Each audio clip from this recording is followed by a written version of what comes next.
So all I did here is I clamped the metal bar there.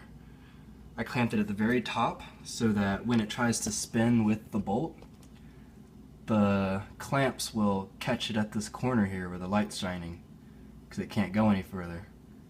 And I should be able to adjust the camera where I can just show you. Alright.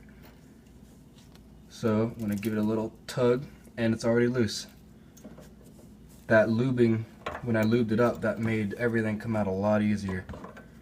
And now it's just a matter of taking this one off and then doing the bottom. So to take the bottom half of it off, you can see here's the whole shock right here.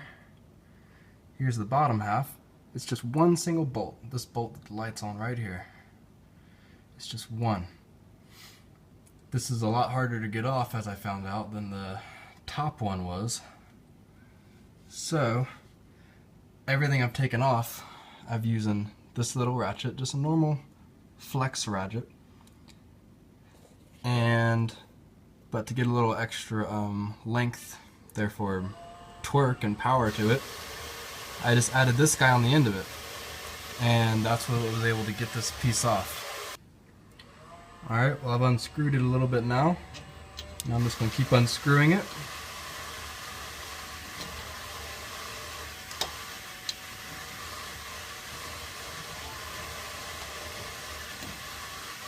And it comes out. All that gunk on the end is the reason it was hard to get out. And now that's all that's holding this shock in, since I've already taken out the top half. And here's the whole shock. Here's the bottom half that we just did.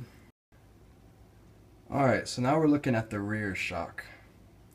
This is the rear tire. And this shock runs from the axle, where it's connected right in here, and it runs up here.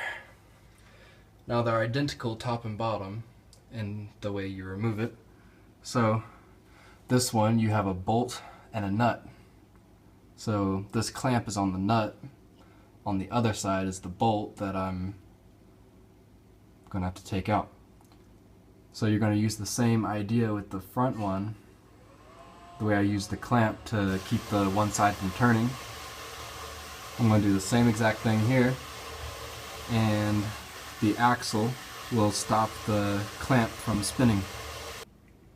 Alright, I've got it pretty much off here.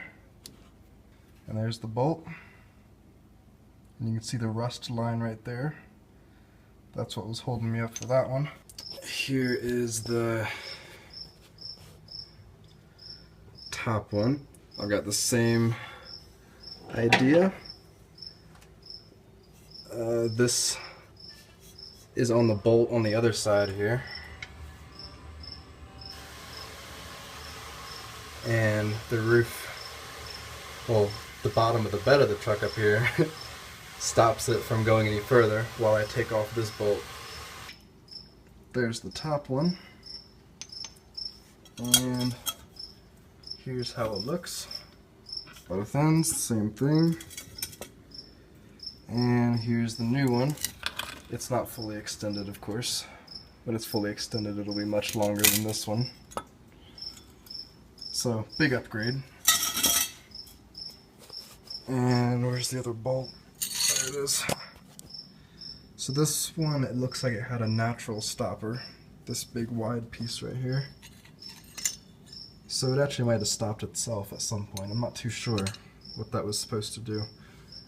But in either case, it's off now. And I don't know, that seems pretty useless because I have something to stop it anyway. But there you have it. And that's how you take off the shocks. Okay, so we're doing a 3-inch level, which is like a 3-inch suspension lift. We're starting with the back so that when we do the front, we can adjust it to the right height and match the back end. If we do it front to back, we'll probably just have to still go to the front and read. And your block is gonna fit right in here once you lift the spring up. And that's what I'm gonna do now. So this side of the leaf spring is flat. It's the best side to lift it from. And I'm only doing one at a time because I want the car to still be attached to the axle. So I leave the other side. Alright, I've lifted the spring up high enough that I can slide this in. Alright, it's in that side. And now we're going to slowly bring it down to make sure that that hole up on the spring fits in here. Alright, so you have to also have extended, I don't know, U-joint bolts, I don't know what to call them, but and my lift came with it. So you just plop those on the same place your old ones are on. There's a little notch here at the top that this will fit into so it doesn't slide around. And then just bolt it in the same way. Came with new bolts too. Put them on as tight as you can get them and without stripping it. And there we go. That's the whole rear end. Okay, now for the front end. Easiest way to do it is to get one of these torsion bar stress removers. I can't remember what they're called exactly, but that's what they do. So you look up under here, this is the torsion bar. It runs up to the axle up there and then straight back. I've put a jack on the torsion bar to hold it up and take stress off of it a little bit. And this is the key part we're replacing, this big chunk. So you stick the little pin of this stress reliever in the little hole that's right there. There's just a little hole that it's sticking in, and then the top half just sits up there against the top. And then you start cranking away at it, and then once you've got it good and tight, then you start removing the screw right here, and you just remove it until it comes all the way out. I'll show you guys the next step. Okay, I've unscrewed it all the way now. Here's the bolt that came out of it. And on top up here, you can see there's a little notch here too.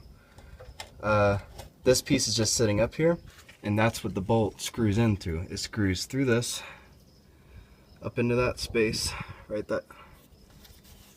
this one, and it screws into this. You do not need a removal tool. This guy, this big black piece, you don't need one of these for this particular car.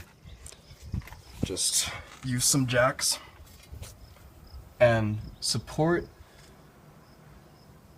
that piece up there, not the torsion bar, but the piece it's connected to. That way there's no stress on the torsion bar and you can pry it right out. I'm going to hit it with a hammer now, and you got to pull it out from that side. The best way I found to do it is just to wiggle it back and forth while pulling on it. I'm doing it right now. So pull on it from here. You're going to have to knock this, the old key, in with a hammer a little bit so that it'll push through. So you can see it's coming through on this side, and that's how you're going to get it out. You just got to keep wiggling and pulling till it's out. Okay guys, I've slid the new bar, the new key on, and when you put it on, at least for mine, it's like vertical. The little pin, the thin side is facing straight down. You'll have to drop your vehicle as low as it'll go in order to get this thing on, and as you raise it up, this key will move up a little bit, which will make it easier to pry it back on. And you'll need to use that that black bar thing to get it on, just to wrench it on. So I'm gonna get to work on that now.